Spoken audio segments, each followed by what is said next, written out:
Hey everybody, welcome to Phil's house. Just look at what we got in store for you today. In our last video, I mentioned that more drastic measures would probably need to be taken on this motorcycle. That was indeed the case. So I tried to soak the cylinders for several more days. Still nothing would move at all. So then I decided on drastic measures. So what we're going to be doing today is getting into the motor on this bike and see if we can get it turned over. So start off taking off our coil packs, get in the top side here where we got some room, and then go from there.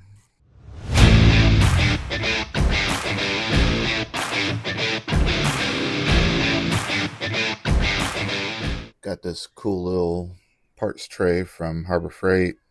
It's all silicone, flexible, and of course won't scratch anything you put it on. So I figured that'd be good to keep my important parts in order once I get in this thing. Got a lot of corrosion on the connections for the coils.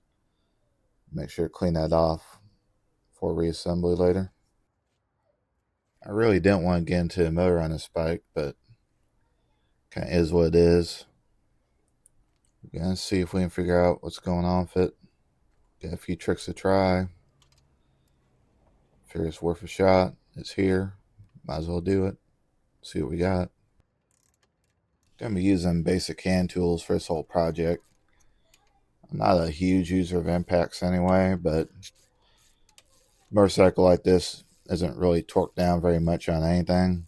So basic hand tools out here in the middle of my driveway, just down to the very basics. And of course, also I don't have a garage put in to begin with anyway, but you know, that just kind of is what it is. You just work with it.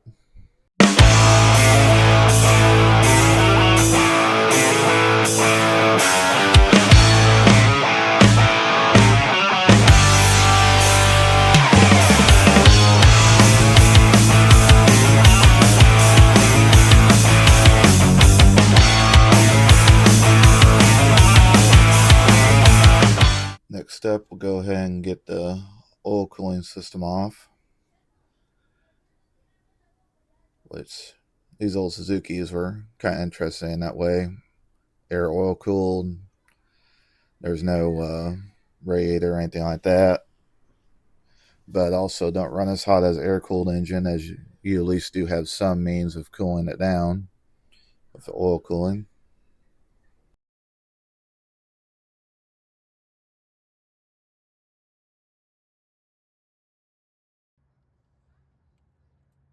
Get this little baby horn out of my way. Probably not very useful to begin with. See if I got some a little louder. But first things first.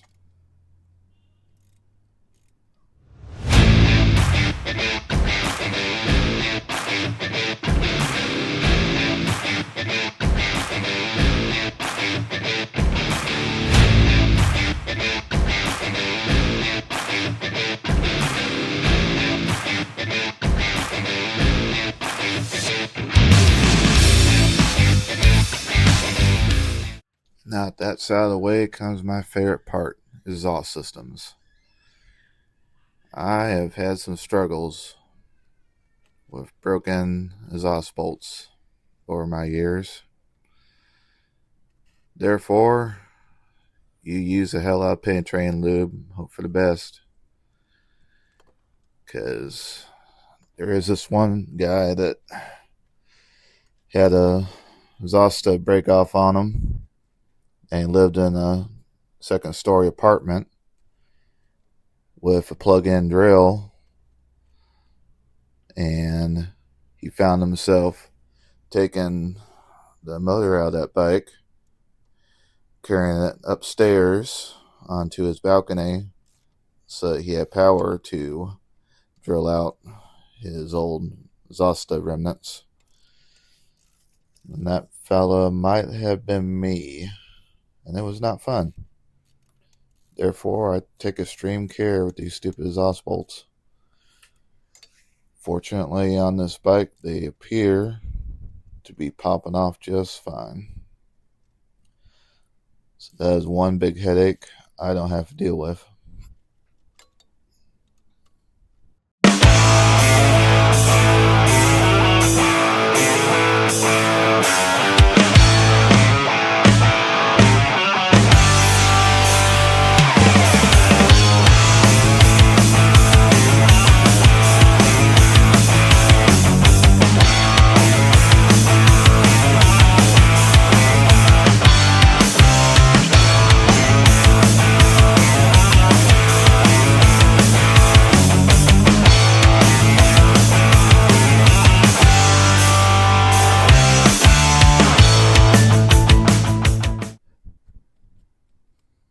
Now we start getting to the good stuff.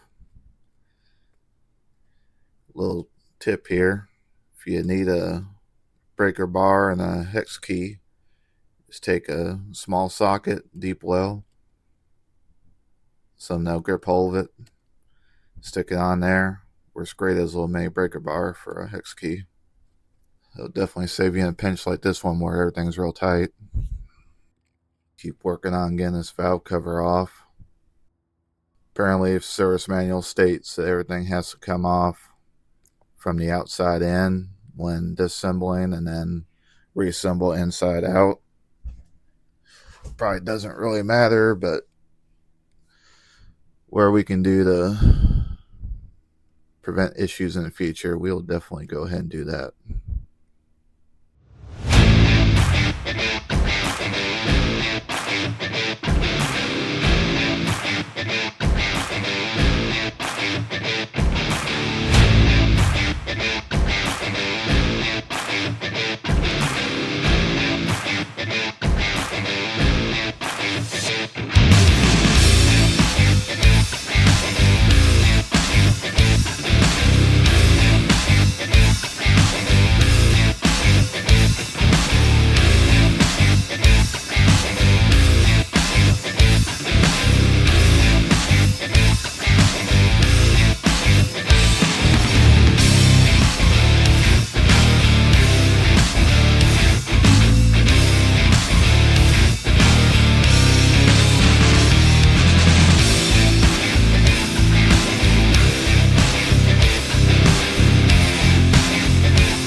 Valve cover out of the way, and now we get down to the nitty gritty.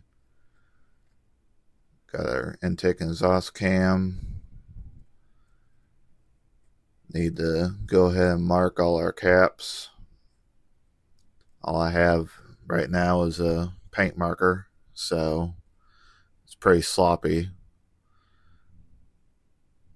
So I'm just basically putting marks I can recognize on it, and then I'm going to carefully line everything up on that silicone tray I got from Harbor Freight and put it in a place where nothing will touch it, move it, do anything to it. That way everything stays in place, because it is critical that all these caps go back on this thing in the right order when we reassemble.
that the caps are off, I just have the tensioner backed out all the way.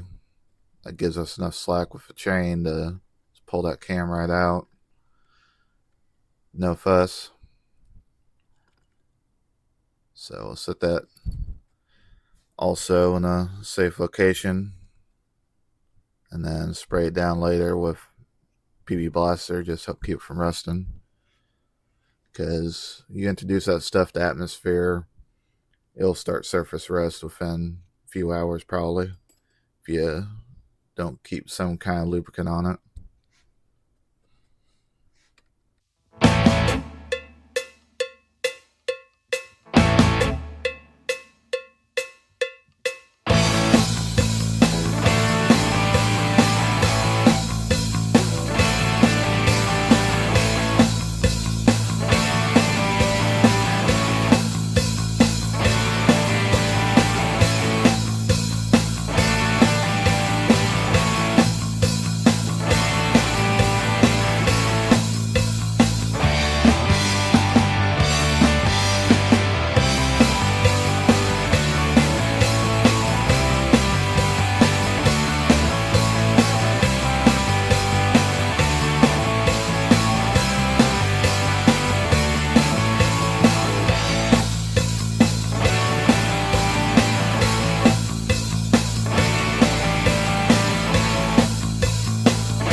It's late in the day. Pull this cam out here and pack it in for tonight, as it's about 8:20 or so and I'm about to run out of light. The camera's doing good just to keep up with everything despite the low light, but it's time to call it a day. We'll reconvene this tomorrow morning and then see if we can finish getting this head off and figure out what's wrong with this motor. Here we are, first thing in the morning, or rather first thing in the afternoon. Next day, time to get these head bolts out of here. Start getting all this untorqued, which, taking this off, you can feel it click a few times as you unscrew it. So all these studs are under quite a bit of torque, and you definitely want to make sure you loosen them up in a sequence. So I'm not going to loosen each nut all the way. Going to start out initial say quarter to half turn, work my way through from outside to inside, and then repeat the same process at least 2-3 more times, just to kind of evenly let this head come off the studs and not have it bound up anywhere.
struggled trying to get this head off for a while, and there's just not enough room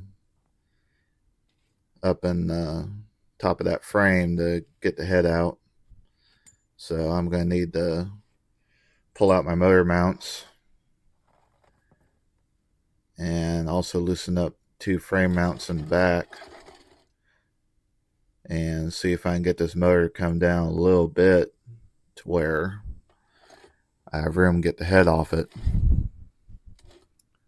So I went ahead and took loose, pulled out the motor mounts in the back of the motor.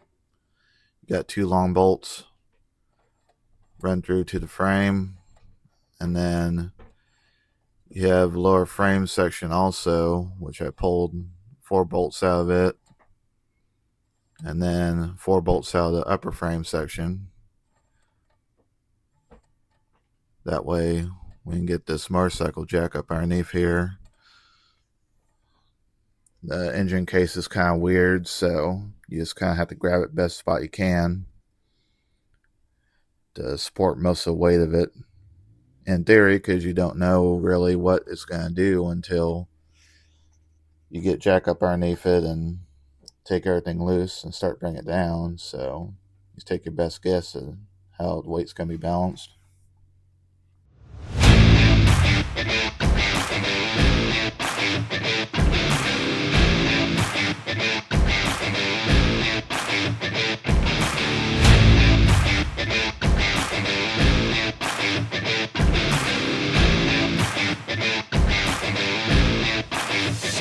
My truth, we'll go ahead and start letting this thing down.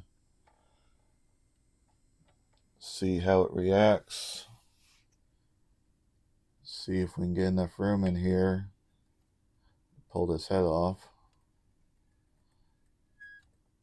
We got it come down quite a bit. So that should be enough to where we can get the head off this bike. Now comes a moment of truth. Go ahead and reach in here and get the cylinder head pulled out. Then we will see what this motor is stuck finally. Hopefully.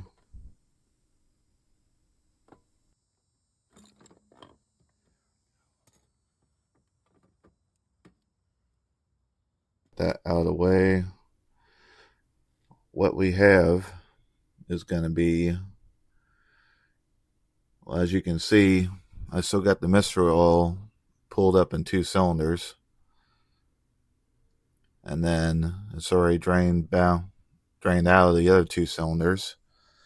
So we should be able to say that, you know, the oil is passing through the other 2. They shouldn't be stuck. But there's an obvious buildup of rust on cylinder number 4.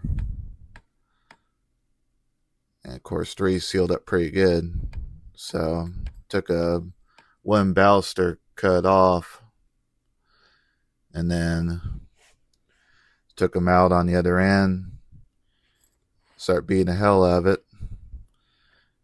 Thanks to some person I enjoy on YouTube named Craig and or the Beer Mechanic. Seen him do this many times on bikes, and so far there's not one he hasn't been able to recover. We'll bring back as far as I've seen, and I worked on this one. Finally got 3 to free up after I hit it. She turns, sleeves are coming out on the other cylinders, but you can push them down up easily, so they're free.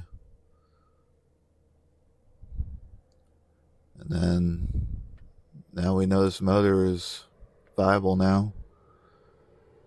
I seen get rid of the rust issue on 4,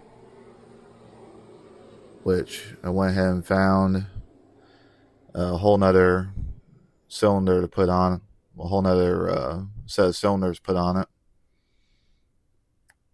for dirt cheap, just in case there's too bad of pitting on that number 4 cylinder to get honed out, but looks like we'll go ahead and separate the cylinders off, get everything good honed, check out piston rings, make sure they're still good. But important thing is this motor does spin, so now we have something viable to get back running again. Takes some work, gets scary sometimes, but what's it hurt to try? You know, a lot of people drove this motor away as soon as they saw it wouldn't spin, but